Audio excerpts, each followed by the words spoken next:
Avis vascular centre మన దేశంలోనే the best varicose vein hospital. నమస్తే రమగారు. నమస్తే జయ. రమగారు, మనకి పితృపక్షాలు ఉన్నాయి, 8వ తారీఖు నుంచి ఉన్నట్లున్నాయి కదండి. పితృపక్షాలకి ఏం చేయాలి, అసలు పితృపక్షాలు అంటే ఏంటి ఒక్కసారి?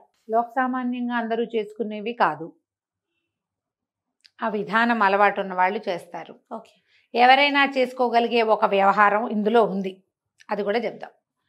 ఇప్పుడు ఈ పౌర్ణమి నుంచి, అంటే భాద్రపద శుద్ధ పౌర్ణమి, దాన్నే మహాలయ పౌర్ణమి అని కూడా అంటారు. దాని పక్క నుంచి మహాలయ పక్షాలు, మహాలయ పక్షాలు అంటారు. మహాలయ పక్షము, పక్షం అంటే 15 రోజులు.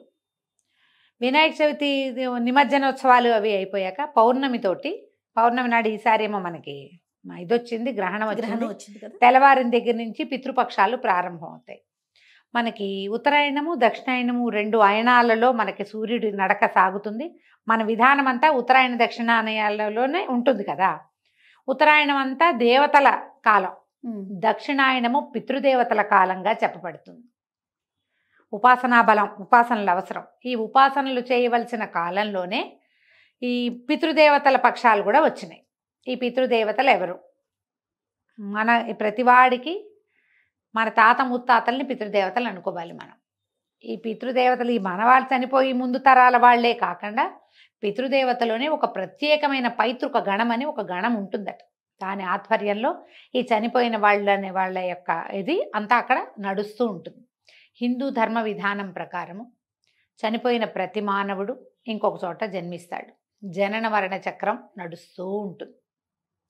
అయితే మనం చనిపోయిన జీవుడు ఇంకో చోట పుట్టేస్తాడు కాబట్టి ఇతనికి పితృలోకాలు లేవని మనం అనుకోవటానికి వీల్లేదు. వీళ్ళల్లో ఒక అంశ, ఈ చనిపోయిన వాళ్ళ కొంత పాటు పితృలోకాలకి చేరుతుంది. ఈ వంశంలో తర్వాత తరంలో పిల్లలు పుట్టినప్పుడు, మగపిల్లలు పుట్టినప్పుడు, అంటే వీళ్ళకి పితృకార్యాలు చేయగలిగే వాళ్ళు పుట్టినప్పుడు ముందు తరాల వాళ్ళకి అక్కడి నుంచి విముక్తి లభిస్తుందని చెప్తారు. ఒక పితరులు అలా వేచి ఉంటారు అక్కడ వీళ్ళిచ్చే నీళ్ళ కోసం. ఓకే, అందుకని కుమారులు కావాల్సిందేనని ఒక భ్రమ, ఒక పిచ్చి ధోరణిగా ఉంటారు ప్రజలు. ఎవరైనా ఇది వరకు ఉండేవాళ్ళం. ఒకవేళ కుమారులు లేని వాళ్ళు భార్యల వల్ల సంతానాన్ని పొందైనా వాళ్ళని క్షేత్రజులుగా గణించవచ్చని కూడా మన విధానంలో ఉంది. క్షేత్రజులుగా పుట్టిన వాళ్ళే పాండవులు. పాండురాజు సంతానం కాదు కదా వాళ్ళు. వాళ్ళ వల్ల పాండురాజుకి విముక్తి లభించింది. ఇలా కూడా కుదరలేదు, దత్తత తీసుకోవచ్చు, అదొక విధానం. అలా కూడా కుదరలేదు, కుమార్తెలే కలిగారు. కుమార్తె యొక్క కుమారుడు దౌహిత్రుడికి కూడా ఈ అధికారం ఉంటుంది. ఇట్లా మనకి ఏంటంటే ఈ పితరులకి నీరివ్వటం అనేది ఒక విధానము, ఆచారంగా మనకి కొన్ని వందల తరాలుగా ఇది నడుస్తూనే ఉంది. ఈ సంవత్సరం అంతా పితృదేవతలకి ఇవ్వవలసిన విధులు ఉన్నాయి మనకి. ఎప్పుడు ప్రతి నెల అమావాస్య నాడు, పౌర్ణమి నాడు, అమావాస్య నాడు, తర్వాత ఏమో సంక్రమణం నాడు సూర్యుడు సంక్రమణం చెందుతాడు. ప్రతి నెల రాసులు మారుతూ ఉంటాడు కదా. ఆయన సంక్రమణ వేళల్లో కూడా మనము పితృదేవతలకి మన నీళ్లు విడవచ్చు. తర్పణాలు విడిస్తే అవి వాళ్ళకి చెందుతాయి. ప్రతి నెల 3 సార్లు 3 రోజులు ఇవి వచ్చినప్పటికీ ప్రత్యేకంగా ఈ 15 రోజులు ఎందుకు పెట్టారంటే ఇవేవి చేయలేని వాడు ఈ 15 రోజుల్లో అయినా చేస్తాడేమో, ఆ రకంగా అయినా పితృగణాలకి నీరందుతుంది. ఈ విధానాన్ని ప్రవేశపెట్టారు. అయితే తొలి రోజు మొదలుపెట్టుకుని పాడ్యం నుంచి అమావాస్య దాకా ఈ 15 రోజులు, 14 రోజులు మొదటివి, 1, 2, 3, 4 ఉన్నాయి కదా తిథులు. ఈ 14 తిథుల్లో ఆయా తిథుల్లో మరణించిన వాళ్ళకి ఆ రోజున మహాలయం కూడా పెట్టాలి. అంటే మామూలుగా వాళ్ళు ఎప్పుడో ఉగాది పండగ తర్వాత లేదా దీపావళి పండగ తర్వాత పోయారు. ఆ తిథి పిల్లలకి తెలుసు, ఆ రోజున తిథి పెట్టుకుంటారు. అయినా కూడా మహాలయ పక్షంలో వాళ్ళ తిథి వచ్చిన రోజున ఏ నవమో అష్టమో పంచమో ఉంటుందిగా, పంచమ నాడు మహాలయం పెట్టాలి. అంటే ప్రతిసారి శ్రాద్ధ విధి 2 సార్లు చేయాలి. శ్రాద్ధ విధులు నిర్వహించే వాళ్ళు ఎవరైతే నియమంగా నిర్వహిస్తారో వాళ్ళు. ఒకవేళ అలాంటిది లేదు, మనకి వీళ్ళకి శ్రాద్ధ విధులు తెలియవు, ఆ తర్వాత ఏమో తిథే తెలీదు, కొన్ని జాతుల్లో తెలియదు కదా. ఈ తెలియని వాళ్ళు ఏం చెయ్యొచ్చు, సంవత్సరంలో 2 సార్లు ఈ విధులు నిర్వహించేందుకు అవకాశం పెట్టారు. తెలియని వాడు కూడా ఎప్పుడు చేస్తారు, ఒకటేమో మన మకర సంక్రమణానికి పెద్దల రోజులు అని చెప్తారు, ఆ రోజున సంక్రమణం నాడు పెద్దలకి పెట్టుకోవచ్చు ఒకటి. రెండోది ఈ మహాలయ అమావాస్య నాడు కూడా పెద్దవాళ్ళకి పెట్టుకోవచ్చు. ఈ 2 రోజు పెతరామాస అంటారు, పెత్రామాస అని రాస్తారు. పితృ అమావాస్య, ఓకే. పెతరామాస అంటారు. ఈ 2 రోజుల్లో ఎప్పుడైనా సరే పెద్దవాళ్ళని తలుచుకుని వాళ్ళ కోసం వాళ్ళ విధానాన్ని బట్టి తర్పణాలు నువ్వులు పట్టుకుని నువ్వులతోటి నీళ్లు విడిచిపెడతారా, ఎక్కడైనా నదికి వెళ్ళి నదిలో తర్పణం విడిచిపెడతారా, లేకపోతే బ్రాహ్మణులకు ఎవరికైనా మోయని ఇవ్వటము, ఆ తర్వాత పొత్తర్లు ఇవ్వటము, మన స్వయం పాకం ఇవ్వటము, ఇలాంటి ఏ విధానాన్ని మీ ఇళ్లలో అవలంబించే పద్ధతి ఉంటుందో, మీ పద్ధతి మీ సమూహాల్లో ఏం చేస్తారో ఆ పద్ధతి ప్రకారం ఈ రోజున చేసుకోవచ్చు.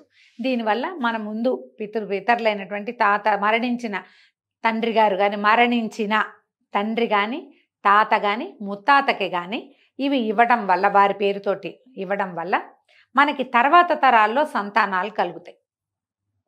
మన తర్వాత తరాల మీద, మన జనరేషన్స్ మీద పితృదేవతల అనుగ్రహం ఉంటుంది.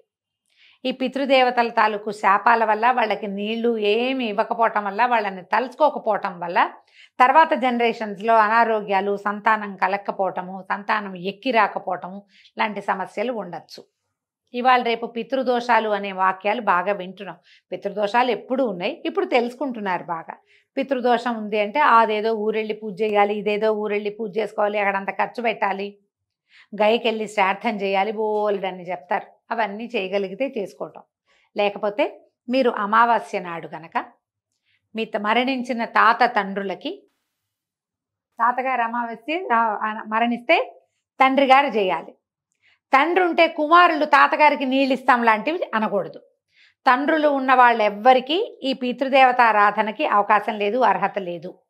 తండ్రికి తలకొరివి పెట్టిన వాళ్ళైతే గనక తండ్రికి, తాతగారికి, ముత్తాతగారికి 3 పేర్లు చెప్పి ఈ నీరు ఇవ్వవచ్చు. దీనికి ఏంటంటే ఎవరిదైనా ఖచ్చితంగా బ్రాహ్మణుల సహాయం కావాలి.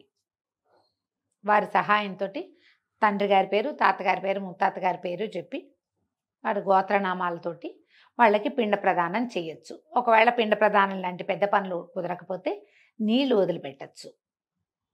అది కూడా కుదరకపోతే ముందు మనం చెప్పుకున్నట్టుగానే పొత్తర్లు ఇవ్వటమో, స్వయం పాకం ఇవ్వటమో చేయొచ్చు. ఒకవేళ ఆడపిల్లలే ఉన్నారు, పిల్లలకి చేత అవి చేయించలేరు మీరు. మా నాన్నగారు పోయారండి, మా నాన్నకి మరి లభించవు కదా, కొడుకులు లేరు, మేము ఎట్లా పెట్టాలి అని ఆడపిల్లలు చాలామంది చాలా ఆస్థతోటి ఉంటారు. పాపం తండ్రి చదువు చెప్పిస్తారు, పెళ్ళిళ్ళు చేస్తారు, లక్షణమైన సంబంధాలు చూసి పురుళ్ళు పోస్తారు, తల్లిదండ్రి గతిస్తారు, లేదా తండ్రే గతిస్తారు, తల్లి ఉంటుంది. వీళ్ళకి ఏం చెయ్యలేదన్న బాధగా ఉంటుంది. ఇవి వింటూ ఉంటే బాధగా ఉంటుంది, అయ్యో మా నాన్నకి ఏమీ లభించట్లేదే అని. ఏం పర్వాలేదమ్మా, మీరు కూడా మీ నాన్నగారి గోత్రనామాలు చెప్పి ఎవరికైనా మీరు స్వయం పాకం ఇచ్చినా కూడా పనికొస్తుంది. మీ కుమారులు పెద్దవాళ్ళు అయ్యాక ఏ కాశీకో గయకో ఎక్కడికైనా వెళ్ళినప్పుడు తాతగారి పేరుతోటి తర్పణాలు విడిపిస్తే సింపులే, అదేం పెద్ద వ్యవహారం ఏం కాదు, చేయొచ్చు. అట్లా ఎవరైనా ఇది చేయొచ్చు. ఓకే.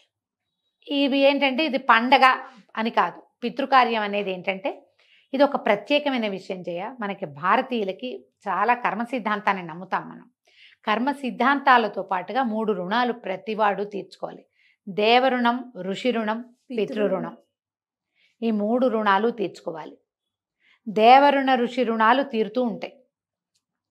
పితృరుణం అంటే బ్రతికి ఉన్న తండ్రిని చూడడం ఎంత ముఖ్యమో, బ్రతికి ఉన్న తండ్రి తాతల్ని చూసుకోవటం, మరణించిన తండ్రి తాతల్ని తలుచుకోవడం కూడా అంతే ముఖ్యం. వాళ్ళు లేరు కాబట్టి మేమేం చెయ్యం అని అనుకోవద్దు. మీ నాన్నగారి పేరు మీద ఎవరికైనా ఒక వస్త్రం ఇవ్వండి, నాన్నగారి పేరు మీద ఒక ముద్ద అన్నం పెట్టండి, ఎవరికైనా ఒక 10 రూపాయలు ఇవ్వండి, కూరలు కొనిపెట్టండి, కనీసం కూరగాయలు అవి చేసినా తండ్రి గారికి రుణం తీర్చుకున్నట్టే. ఆ అవకాశాన్ని మనకి ఏడాదికోసారి 15 రోజుల పాటు విస్తారంగా లభిస్తుంది. మీకు తిథులు తెలిసినాయా, తిథి ప్రకారం ఆచరించండి. లేని పక్షంలో మహాలయ అమావాస్య నాడు ఆడపిల్లలైనా ఇప్పించవచ్చు. అల్లుడు ఒప్పుకుని ఆయన చేస్తానంటే మాత్రం మంచిది, లేదా అది కుదరదు మీరే పొత్తర్లు ఇచ్చుకోండి. మగపిల్లలైతే ఇలా చక్కగా తద్దినలాగానే పెట్టుకోవచ్చు. తిథిలో మీరు ఎలాంటివి పాటిస్తారో ఆ పాటింపే. ఎవరో చేస్తున్నారు వాళ్ళు చేసినట్టుగా మనం చెయ్యాలని అనుకోవద్దు. వాళ్ళది వాళ్ళ విధానం, మనది మన విధానం. విధానం ప్రకారం ఈ పితృరుణాన్ని తీర్చుకునే అవకాశాన్ని తీసుకోండి. ఇంతే మన పితృపక్షాలు. ఈ పితృపక్షాలు 15 రోజులు అయ్యాక ఇంకా పండగలు మొదలే. అవును, అది నమస్తే రమగారు. నమస్తే జయ.